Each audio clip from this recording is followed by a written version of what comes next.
ভবানীপুরে যে ভবনে ডাক্তার শ্যামাপ্রসাদ মুখার্জি মহাশয় অখণ্ড ভারতের সংকল্প নিয়েছিলেন, আজ তার সেই পৈতৃক বাড়িতেই ওনার মূর্তিতে মাল্যদান করলেন কেন্দ্রীয় স্বরাষ্ট্রমন্ত্রী শ্রী অমিত শাহ মহাশয়। যখন সমগ্র পশ্চিমবঙ্গকে ভারত থেকে বিচ্ছিন্ন করার ষড়যন্ত্র চলছিল, তখন ডাক্তার শ্যামাপ্রসাদ মুখার্জি সেই ষড়যন্ত্রের বিরুদ্ধে প্রাচীরের মতো দাঁড়িয়েছিলেন। যে মূর্তিটির নির্মাণের জন্য আজ ভূমিপূজন সম্পন্ন হয়েছে, সেটি একটি মনোরম স্থানে বিশ্বের বৃহত্তম মানবসৃষ্ট ঝিলের তীরে নির্মিত হবে।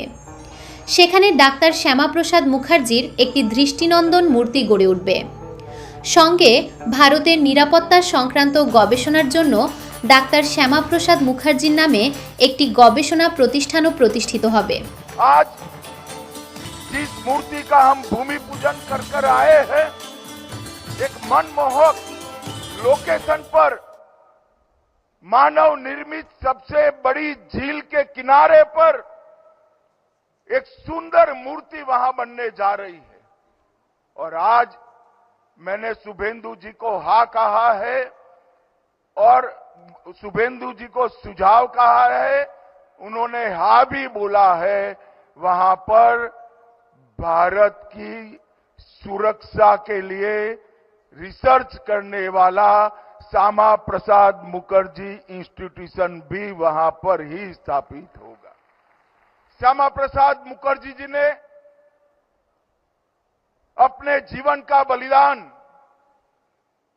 कश्मीर को भारत के साथ जोड़ने के लिए दिया था। उन्होंने देश के पहले मंत्रिमंडल से इस्तीफा नेहरू लियाकत समझौते के कारण दिया था और उन्होंने भारत की नीतियों का सृजन भारत की ही मिट्टी के सुगंध से बने हुई नीतियों से हो, उस पर जोर रखा था।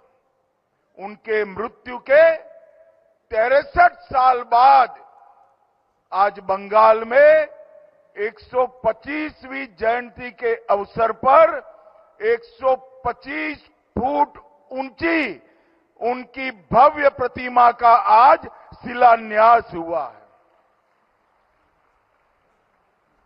इसका वर्णन तो शायद इस तरह से कर सकते हैं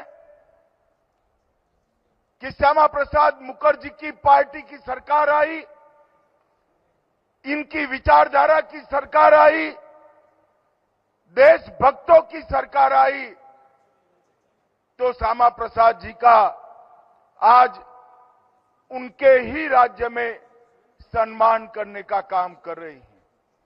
परंतु मैं इस भूमि पूजन को अलग रूप से देखता हूं। मैं बंगाल और देश की जनता को कहने आया हूं, ये श्यामा प्रसाद मुखर्जी जी की मूर्ति का भूमि पूजन नहीं है, ये सोनार बांग्ला को संकल्प सिद्ध करने का भूमि पूजन। आज उन्होंने शुरू की हुई पार्टी जनसंघ भारतीय जनता पार्टी के रूप में देश के 2/3 हिस्से और 2/3 से ज्यादा जनसंख्या पर उनकी नीतियों के अनुसार चल रही है। उन्होंने जनसंघ की स्थापना की, तब उन्होंने संकल्प किया था कि सरकार बदलने से भारत का महिमा मंडन नहीं होगा। आजाद भारत की नीतियां भारत की ही भूमि की मिट्टी के सुगंध से बननी चाहिए, इस पर पश्चिम की परछाई नहीं होनी चाहिए। और आज जहां पर भी श्यामा प्रसाद मुखर्जी जी का आत्मा होगा, वो बहुत आशीर्वाद देता होगा। मोदी जी के नेतृत्व में भारतीय दिशा में जाने की शुरुआत होगी। আপনারা দেখছেন নিউজ টুডে লাইভ, সঙ্গে থাকুন, দেখতে থাকুন।